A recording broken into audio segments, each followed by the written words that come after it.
Lemos em Mateus 8, de 14 a 22, que Jesus, após curar a sogra de Pedro, continua curando todos os enfermos que levaram até ele naquela noite. Até que um escriba, entusiasmado por ver tantas curas e demônios sendo expulsos, diz que quer seguir a Cristo aonde quer que ele fosse. Então Jesus responde dizendo que até as aves do céu têm onde repousar a cabeça, mas o Filho do Homem não. Bom, sobre a expressão Filho do Homem veremos em outro vídeo. Outro homem pede para Jesus que o deixe ir primeiro sepultar o seu pai, e Jesus lhe responde dizendo: segue-me e deixa os mortos sepultarem os seus próprios mortos.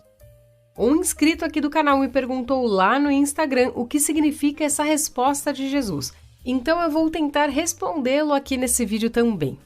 Na época de Jesus, os discípulos, de maneira geral, agiam como servos de seus rabinos, no sentido de seguirem ordens práticas a respeito do trabalho do mestre e de sua escola. Assim, eles aprendiam seus ensinamentos. O mais comum era que os discípulos escolhessem seus mestres. Alguns desses mestres testavam esses que queriam segui-los, a fim de recrutar os mais dignos dos candidatos. E aparentemente era o que Jesus estava fazendo aqui também, mostrando a realidade daqueles que o seguem. Agora pense na sua rotina, em algo que você ama fazer todos os dias. Agora imagine se você não pudesse mais fazer isso. Como você se sentiria? Para os judeus devotos daquela época, a parte mais importante da rotina deles era fazer a oração judaica básica. Ela está na essência do povo judeu. A oração para eles era a coisa mais importante a ser feita todos os dias, e deveria ser para nós também, não é? Mas dar um sepultamento apropriado para o seu próprio pai era ainda mais importante do que a oração matinal. Imagine quão importante era aquilo. Se o filho mais velho não fizesse isso, ele seria mal visto pelo seu povo. Ele poderia se tornar até um marginalizado. Fazer o funeral de seu pai era um mandamento de honra aos pais. Não existia a possibilidade de não fazê-lo. Bom, caso aquele homem estivesse falando de um funeral propriamente dito, ou seja, se seu pai já estivesse morto, então ele até que estava pedindo um tempo legítimo para o Senhor. É claro que a resposta de Jesus parece estranha para nós, pois na nossa mentalidade um funeral é algo rápido, de algumas horas ou 1 ou 2 dias e pronto. Mas nós precisamos entender que as coisas eram diferentes naquela época. Não sabemos ao certo se aquele homem estava se referindo ao primeiro enterro, que acontecia pouco após a morte da pessoa. Muitos defendem a ideia que aquele discípulo se referia ao segundo enterro, que acontecia 1 ano após a morte da pessoa, quando na verdade ele recolhe os ossos para depositar em uma caixa especial e guardar em um compartimento na parede do túmulo. Sendo assim, aquele filho em luto estaria pedindo um tempo de 1 ano para começar a seguir a Jesus. Outros ainda dizem que o pedido se refere a um tempo de espera até que aquele filho pudesse cumprir todas as obrigações para com seu pai ainda em vida, ou seja, ele queria esperar até o dia que o seu pai viesse a morrer, fazer esses 2 enterros, o que levaria cerca de 1 ano, e depois sim seguir a Jesus. O fato é que Jesus está dizendo e lembrando aos seus ouvintes que o que ele está fazendo é mais urgente e importante do que qualquer outra coisa que podemos pensar em fazer. A urgência de segui-lo é ainda maior do que a obrigação mais honrosa e prioritária de uma pessoa. Nada é mais importante do que seguir a Cristo. Vemos o exemplo dos primeiros discípulos, quando Jesus os chamou. Lemos em Mateus que eles deixaram as suas profissões, ocupações, família e tudo para seguir a Cristo. Em Mateus 4:20 diz: Então eles largaram logo as redes e foram com Jesus. E depois no versículo 22 diz: E no mesmo instante eles deixaram o pai e o barco e foram com ele. Notamos que eles foram instantaneamente e completamente. Não deram desculpas, não levaram nada, não voltaram para se despedir, apenas disseram sim ao chamado de Jesus. Aqueles discípulos se renderam a Cristo ao aceitarem o seu chamado. A rendição normalmente é vista como algo negativo, como se entregar a um inimigo, mas ela pode também significar desistir completamente ou concordar em renunciar, especialmente em favor de outro. Quando escolhemos seguir Jesus, nós nos rendemos à sua vontade, concordamos em renunciar a favor do seu propósito. Nós escolhemos fazer parte do seu plano eterno, que em Jeremias 29:11 diz que são planos bons, de paz e esperança.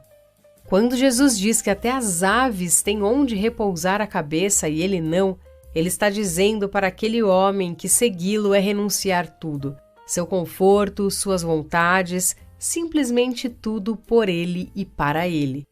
Em Marcos 8, 34 e 35, lemos que se queremos ser discípulos de Jesus e segui-lo, temos que negar a nós mesmos e tomar a nossa cruz. Aqui no canal tem um vídeo sobre o que significa tomar a nossa cruz. A palavra grega para negar em Marcos capítulo 8 significa esquecer a si mesmo e perder de vista o interesse. Esses dois versículos podem ser resumidos como negar a si mesmo e morrer para si mesmo. Seguir Jesus é deixar de lado a sua própria vontade, é parar de fazer o que você quer da maneira que você deseja, é deixar que Ele viva através de você, é escolher confiar em seu plano perfeito, mesmo quando não conseguimos entendê-lo. É acreditar que a nossa alegria eterna é mais crucial do que qualquer prazer momentâneo aqui nesse mundo. E aí você pode pensar, ai Patrícia, lá vem você dizer que eu preciso viver sendo pobre, não ter nada. Não, eu não estou dizendo isso. Deus quer sim que você tenha coisas boas, mas essas coisas boas não são para o seu egoísmo. Se você tem uma boa cama, por exemplo, pense que é para você dormir bem e acordar disposto para fazer a vontade de Deus. O Senhor tem muitas bênçãos espirituais e materiais para a sua vida, mas você precisa parar de se esforçar para cumprir os seus próprios planos e viver os de Deus. Você ainda terá problemas, lutas e dificuldades quando começar a seguir a Cristo. Quando nós o seguimos, continuamos a chorar, mas no meio disso tudo, temos a paz que excede a todo entendimento, alegria verdadeira, liberdade, amor, temos a misericórdia de Deus, a graça imerecida, a presença dele que nos conforta. Dentro de nós habita o próprio Consolador e temos a sabedoria do alto à nossa disposição. Muitos pensam que seguir a Jesus é mudar de religião ou parar de fazer coisas legais. Pensamos que Deus só quer que a gente vá todos os domingos para a igreja, participe de um ministério, leia a Bíblia e consiga entender plenamente tudo. Ah, e aliás, aqui na descrição desse vídeo tem links de materiais que podem te ajudar a entender melhor a Bíblia. Confere lá. Enfim, sabe o que realmente Deus quer de você? Ele quer você. Deus quer o seu coração. Sendo assim, você fará todas essas coisas como ler a Bíblia, ir à igreja e tudo mais, porque você vai querer cada vez mais conhecê-lo e se aproximar dele. Se aproximando de Deus, você será transformado pela sua presença, pois o fruto do Espírito irá se manifestar na sua vida. E tudo isso com um propósito maior de... Não é para você ser um cristão nota 10. O maior propósito é você alcançar outras pessoas, é avançar com o reino de Deus. Jesus fez discípulos que fizeram outros discípulos, e assim o reino de Deus avança. Você precisa seguir a Jesus não para ganhar uma estrelinha de boa pessoa, e sim para viver o seu chamado em Deus.